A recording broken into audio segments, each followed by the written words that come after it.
You know, the flashbacks in this episode were probably even better than any of the flashbacks on Arrow this season. Hey everybody, this is David, and today I'm going to be talking about Legends of Tomorrow, Season 1, Episode 14, River of Time. And I gotta say, guys, this was a really solid episode. Really enjoyed this one. Let's get talking about it. First of all, we have the heroes finally trapping Vandal Savage right where they want him. Or is it where they want him? Who knows, because he's gonna cause a lot of shit in this episode. And I gotta say, this was probably my favorite. Had some of my favorite moments featuring Vandal Savage, because throughout the series we never really got too much with him. He was always like this he wasn't really a fugitive, but he was this villain on the run where they would just travel to each timeline. I never really felt that threat that I wanted to feel, and I think Vandal Savage was definitely at his best in this episode, especially when he was in his jail cell.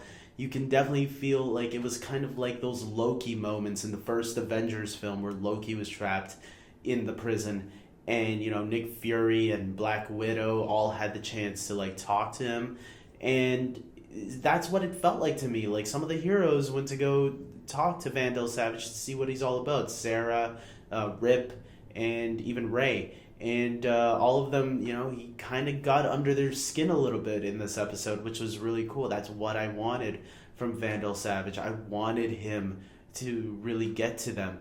And he's kind of been like that with Rip before. He's gotten under Rip's skin before, but this time we really see that, you know, Vandal Savage knows and understands time travel.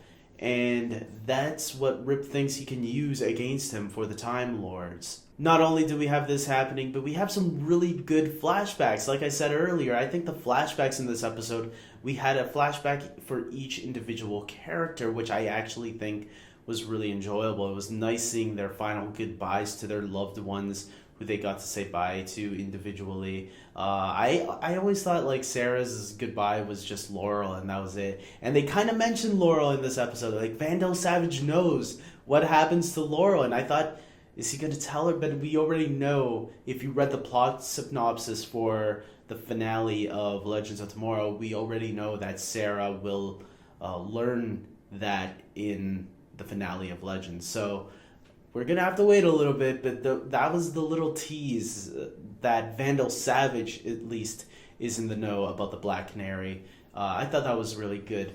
Nice little tip to the hat. And it was really cool actually seeing the flashbacks, how they kind of, like, we got to see Sarah talk to Nisa Al Ghul. We got to see Ray talk to Felicity, but when she was still in the wheelchair, because it was a couple months ago, right? When they left, it was around that time when they left through time. So it was cool that we actually got to see some of that. And Dr. Stein's flashback as well.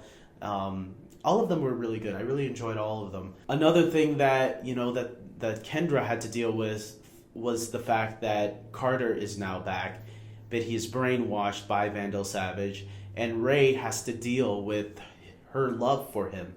And because, you know, Ray's kind of in a love triangle now, and I kind of, you know, I really liked the storyline where it was going. And finally, you know, at the end, Carter starts to remember, and then it looks like he's killed, but then we find out he's not. And I was like thinking to myself, are they really gonna kill him again? Like right when he just remembers? I thought that would have been so hilarious if that happened. But thankfully, Carter is back on the team, it looks like. I kind of speculated that when they killed him off in the second episode this season. That was actually one of my thoughts, that I thought, are we going to see him again? Can he come back on the team? And it looks like I was actually right about that. Finally, I was right about something. But yeah, I think that's really cool. So now he can possibly be a regular next season. We still have 2 more episodes left, so anything could happen. For all we know, he could die in the finale again. But we'll wait and see. I'm happy that Carter's back because I want to get to know him more as a character. I feel like we've gotten to know him whenever Kendra remembered things about him. But it will be more interesting, I think, now that he's part of the team. I did really feel bad for Ray, though, man, because, like, Ray's, like, he loved Kendra, and Kendra loved him. You see the heartbreak from both of them at the end there. The question is now, is Carter going to find out about Ray and Kendra's relationship, and is that going to cause problems for him and Kendra? That's going to be the interesting thing for me. We also got Jefferson. He gets infected by this little explosion that happens because Rip wants to travel as fast as he can to the Time Lords. And what happens? Jax gets infected, and that he starts aging. And Martin Stein decides to, you know what, maybe we should send him to 2016 right now. And that's going to be dangerous for him because now, if you remember when the other Firestorm died, Ronnie, Martin Stein started getting infected. But thankfully, this was like a couple months later. So maybe Stein still has some time, if he can get back to 2016 before, he starts erupting or whatever. Maybe he can get back to Jax on time. But I don't think they're going to kill off Dr. Stein. I think he's a very important character. And he's too likable, man. You can use him next season. I think there's still a lot more you can do with him. You need the the smart guy on the team. So I hope they don't kill him off.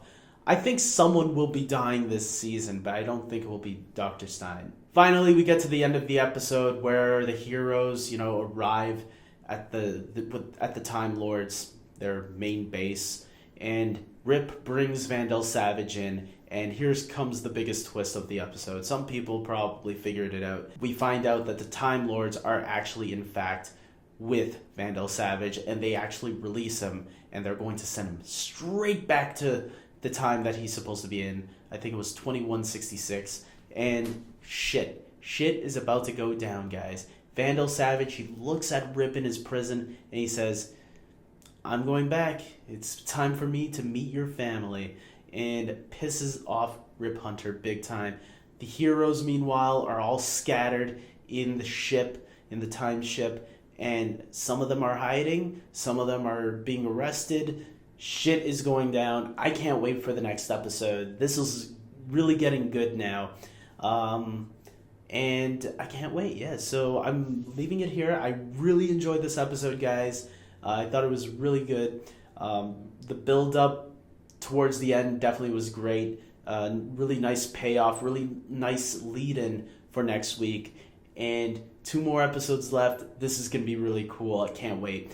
So until next time, guys, subscribe to my channel, like this video, spread it around. Let other people know that I am a fan of Legends of Tomorrow. Share this video if you like it because I want to get more subscribers. Who doesn't, right?